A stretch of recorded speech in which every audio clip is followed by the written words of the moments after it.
எசேக்கியேல் அதிகாரம் 24. அருவருப்பான சமையல் சட்டி. 9ஆம் ஆண்டின் 10ஆம் மாதத்தின் 10ஆம் நாளில் ஆண்டவரின் வாக்கு அருளப்பட்டது. மானிடா, இந்த நாளை பாபிலோன் மன்னன் எருசலேமை முற்றுகையிட்ட இந்த நாளை குறித்து வை. கலக வீட்டாருக்கு உவமை ஒன்றின் வழியாக எடுத்து கூறு. தலைவராகிய ஆண்டவர் கூறுவது இதுவே: கொப்பரை ஒன்றை எடுத்து வை, தண்ணீரை அதில் ஊற்று, உள்ளே இறைச்சி துண்டுகளை போடு, தொடை, தோள் பகுதி ஆகிய நல்ல பாகங்களை போடு, பொறுக்கி எடுத்த எலும்புகளால் நிரப்பு, மந்தையில் சிறந்ததை கொண்டு வா, விறகு கட்டைகளை அதன் கீழ் அடுக்கு, இறைச்சி துண்டுகளை வேகவை, எலும்புகளும் உள்ளிருக்கட்டும். ஏனெனில் தலைவராகிய ஆண்டவர் இவ்வாறு கூறுகிறார்: குருதியை சிந்தும் நகருக்கு ஐயோ கேடு! துருப்பிடித்த கொப்பரை இது, இதன் துரு நீங்கவே இல்லை. ஒவ்வொரு துண்டாய் அதிலிருந்து எடு, தேர்வு செய்து எடுக்க வேண்டாம். ஏனெனில் அவள் சிந்திய குருதி அவள் நடுவில் உள்ளது. வெறுமையான பாறையில் அதை ஊற்றினாள், புழுதியில் மறையும்படி தரையில் அதை ஊற்றவில்லை. சினத்தை கிளறவும் பழிவாங்கவுமே புழுதியில் அதை மறைக்காது வெறுமையான பாறையில் ஊற்ற செய்தேன். எனவே தலைவராகிய ஆண்டவர் இவ்வாறு கூறுகிறார்: குருதி சிந்திய நகருக்கு ஐயோ கேடு! விறகுகளை நானும் உயரமாய் அடுக்குவேன். எனவே விறகு கட்டைகளை மிகுதியாக அடுக்கு, நெருப்பு மூட்டி இறைச்சியை நன்கு வேகவை, நறுமணப் பொருள்களையும் கலந்துவிடு, எலும்புகளும் கரியட்டும். பின்னர் வெறுமையான கொப்பரையை நெருப்பு கட்டைகள் மேல் வை. களிம்பு காய்ந்து உருகும் வரை அது சூடேறட்டும். அதன் அழுக்கு கரைந்து போகட்டும். அதை பிடித்திருந்த துருவும் நீங்கட்டும். அனைத்து முயற்சிகளையும் அது வீணடித்து விட்டது. அதன் திண்மையான துரு நெருப்பினால் அகலவே இல்லை. உன்னுடைய துரு காம வெறியாகும். ஏனெனில் நான் உன்னை தூய்மைப்படுத்த விழைந்தேன், ஆனால் நீ உன் அழுகினின்று தூய்மையாகவில்லை.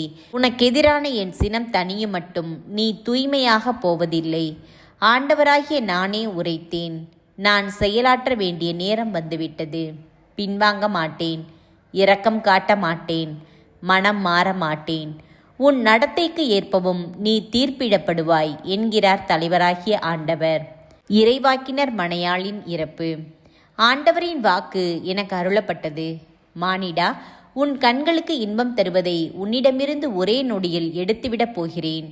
ஆனால் நீ புலம்பவோ அழவோ கண்ணீர் சிந்தவோ கூடாது.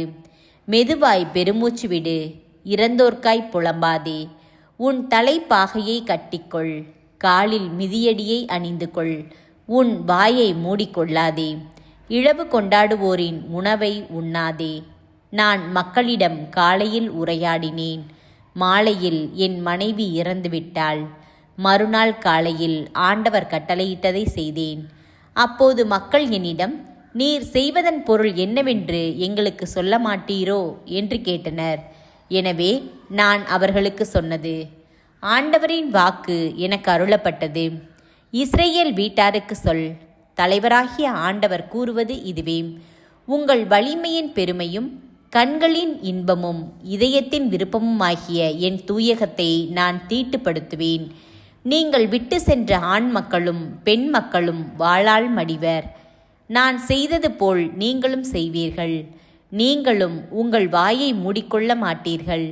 இழவு கொண்டாடுவோரின் உணவை உண்ணவும் மாட்டீர்கள். தலைப்பாகையை உங்கள் தலையில் வைத்திருப்பீர்கள். கால்களில் மிதியடிகள் இருக்கும். நீங்கள் புலம்பவோ அழவோ மாட்டீர்கள். ஆனால் உங்கள் குற்றப்பழி குறித்து தளர்வுற்று உங்களிடையே புலம்பிக் கொள்வீர்கள். இவ்வாறு எசேக்கியேல் உங்களுக்கு ஓர் அடையாளமாய் இருப்பான். அவன் செய்தது போல் நீங்களும் செய்வீர்கள். இவை நடக்கையிலே நானே தலைவராகிய ஆண்டவர் என அறிந்து கொள்வீர்கள். மானிடா, நான் அவர்களிடமிருந்து அவர்களுடைய வலிமை, மகிழ்ச்சி, மாட்சி, கண்களின் இன்பம், இதயத்தின் விருப்பம் ஆகியவற்றையும் அவர்களுடைய ஆண்மக்கள் பெண்மக்கள் யாவரையும் என்று எடுத்துக்கொள்கின்றேனோ, அன்று அழிவுக்கு தப்பியவன் ஒருவன் ஓடிவந்து இச்செய்தியை உனக்கு சொல்வான். அப்போது உன் வாய் திறக்கப்படும். தப்பி வந்தவனிடம் நீ பேசுவாய், மௌனமாய் இருக்க மாட்டாய். இவ்வாறு நீ அவர்களுக்கு ஓர் அடையாளமாய் இருப்பாய். நானே கடவுள் என்பதை அவர்களும் அறிந்து கொள்வார்கள்.